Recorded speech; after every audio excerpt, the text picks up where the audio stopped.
Eu acabei de ler a decisão do Alexandre de Moraes determinando a prisão preventiva da deputada federal Carla Zambelli e, sinceramente, gente, é um show de horrores. Eu me lembro há um tempo atrás, numa época em que o Brasil não era tão louco quanto agora, existia um documento chamado Constituição que era meio que um acordo entre os cavalheiros que se deveria respeitar a Constituição. Não importa se um fosse o adversário político do B, a justiça entendia que ela tinha que ser imparcial, e esse era o documento que rogava o comportamento de todas as instituições do nosso país.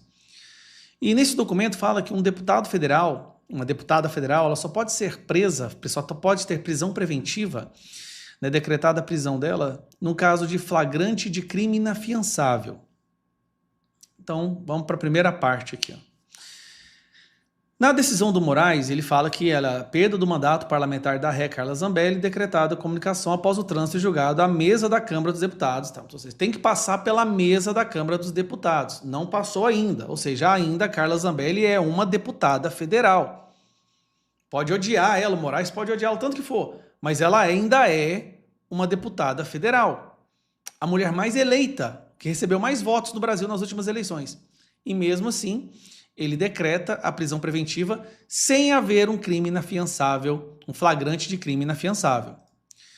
E aqui, ele dando a explicação do porquê que ela tem que ser presa. A condenada Carla Zambelli, no exercício do mandato parlamentar, momento que deveria zelar pelo equilíbrio e harmonia entre os poderes, tá? A deputada, então, deve zelar pela harmonia e equilíbrio.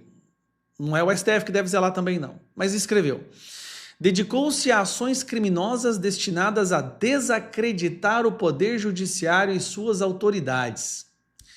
Aqui ele tá, na decisão, ele está falando assim, olha, criticar o STF é crime. Criticar as autoridades do judiciário é crime. É isso que ele está falando. E continua mais aqui embaixo. Na divulgação de notícias fraudulentas, no ataque à lisura das eleições e nas agressões ao poder judiciário. O que é a agressão ao poder judiciário que a Carla Zambelli fez? Críticas contundentes. Ela foi eleita para fazer isso. E continua. Condutas criminosas para tentar desacreditar as instituições brasileiras e atacar o próprio Estado Democrático de Direito. O que é isso? Eu queria muito entender o que são condutas criminosas para desacreditar as instituições brasileiras. Instituições são divinas e não podem ser questionadas? As instituições brasileiras viraram a nova religião? E mesmo que fosse do Estado laico, podem haver várias religiões, você pode criticar uma religião sim. Cara, isso aqui tem tanta bile, é um documento escrito com tanto ódio, que é assustador. Porcaria do trem aqui. Vamos lá, tá dando pau aqui no negócio? Tá aqui, ó. E aqui ele fala que ele tem um prazo de 2 horas para todas essas redes sociais aqui, ó, Getter, Meta, LinkedIn, TikTok, Telegram e YouTube, no bloqueio dos canais abaixo da Carla com multa de 2 horas, ou vão levar multa diária de 100 mil reais. Em 2 horas tem que bloquear todos os perfis da Carla. Só que ele bloqueou do filho da Carla, olha que loucura, ele determinou o bloqueio do Instagram do filho de 18 anos da Carla e da mãe da Carla Zambelli. O que o filho e a mãe têm a ver com a história? Que loucura é essa? Onde, primeiro, prisão preventiva sem flagrante de crime inafiançável para uma deputada, manda bloquear todos os bens dela, todos os bens, e manda derrubar os perfis do Instagram do filho e da mãe. Como nós chegamos nesse ponto? Nós tivemos o Daniel Silveira, que foi um terrível equívoco, um grande erro que o Congresso cometeu. E agora, quando o STF vê que o Congresso nunca reage e coloca o rabinho entre as pernas, eles estão fazendo a mesma coisa com a Carla Zambelli. É uma deputada, está tendo mais uma vez perfis derrubados, e não só isso, do filho e da filha, gente. Eu tenho que tomar muito cuidado com o que a gente fala, porque a gente sabe como é que é hoje no Brasil. Se fizer uma piada com isso, então, você pode ter certeza que você vai preso. Muito curioso, não é não? Finalmente o STF, na sua gigantesca generosidade, decide soltar ou tornar público os áudios e os vídeos das últimas sessões, onde foi feito os testemunhos, né? Os depoimentos das testemunhas da defesa. Lembrando, foi proibido a presença de celulares, da imprensa, ninguém poderia gravar nada, era como se fosse algo feito no porão de alguma ditadura. Mas agora, curiosamente, o STF decidiu tornar público. E nas últimas semanas nós tivemos 3 momentos nesses depoimentos que tomaram conta do debate político, né, do debate público. Só que o debate ficou apenas baseado na parte escrita, né, no que escreveram sobre o que aconteceu. Agora nós temos acesso a realmente ver e ouvir como que aconteceu. E é bom fazer isso para você formar suas opiniões, para saber se esse julgamento está sendo realmente um julgamento sensato, imparcial, ou se é nada menos do que uma mera perseguição por conta da nossa Suprema Corte contra o primeiro colocado nas pesquisas para a presidência da República. Então vamos lá. Primeiro trecho, Alexandre de Moraes ameaçando prender Aldo Rebelo, um ex-ministro da Dilma e do Lula. É possível que o comandante da Marinha possa mobilizar efetivos navais por decisão unilateral? Doutor Demóstenes, é preciso levar em conta que na língua portuguesa nós conhecemos aquilo que se usa muitas vezes, que é a força da expressão. A força da expressão nunca pode ser tomada literalmente. Quando alguém diz estou frito, não significa que esteja dentro de uma frigideira. Quando alguém diz estou apertado, não significa naturalmente que esteja sendo submetido a algum tipo de pressão literal. Então, quando alguém diz estou à disposição, a expressão não deve ser lida literalmente. E Testemunha Aldo, o senhor, por favor, o senhor estava na reunião quando o almirante Garnier falou essa expressão? Não.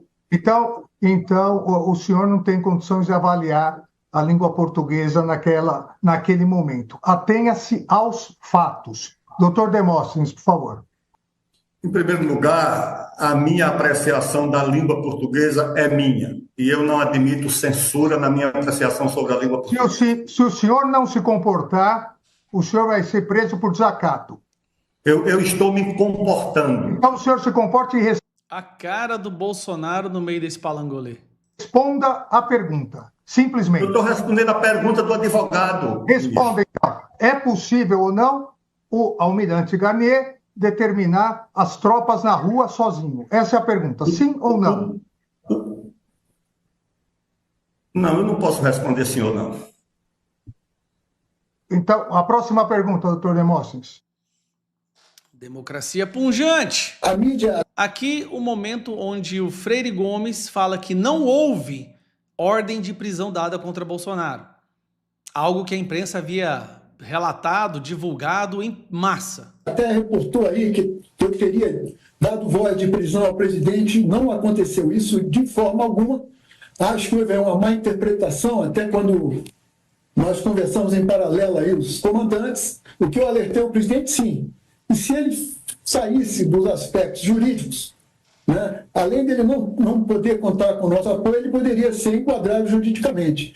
Ele concordou, não falou absolutamente nada, e a partir daí esse assunto foi mantido dessa forma. Então, eu gostaria de esclarecer esse aspecto. A mídia... Certo. Mais aqui, mais uma bomba, né, na acusação, porque realmente não fazia sentido. E agora, esse trecho também relevante. Pois é possível que o senhor tenha se confundido e dito que era aquela minuta apresentada nas reuniões dos comandantes? Não, porque esse documento, nós fomos tomar conhecimento, como eu falei, na reunião do dia 7. Freire Gomes também falando que ele não viu o documento que era tal minuta do golpe. Tá, mas nesse dia 7, essa minuta apresentada, o senhor tem plena convicção que foi aquela mesma encontrada na residência do Anderson Torres? Eu não afirmei isso. Eu disse que o conteúdo era semelhante. É porque no depoimento do senhor, o senhor fala bem que o conteúdo das minutas envolvia estado de sítio, defesa e GLO. Não é esse o caso da minuta. É por isso que ficou essa dúvida que eu gostaria que o senhor dissesse se há condições de afirmar com certeza que se tratava da mesma minuta ou não. É uma questão de certeza. Doutor, o senhor já perguntou 4 vezes a mesma coisa, a testemunha já disse que não pode afirmar com certeza ser o mesmo documento, mas que os pontos importantes eram semelhantes. Se o senhor puder continuar, por favor.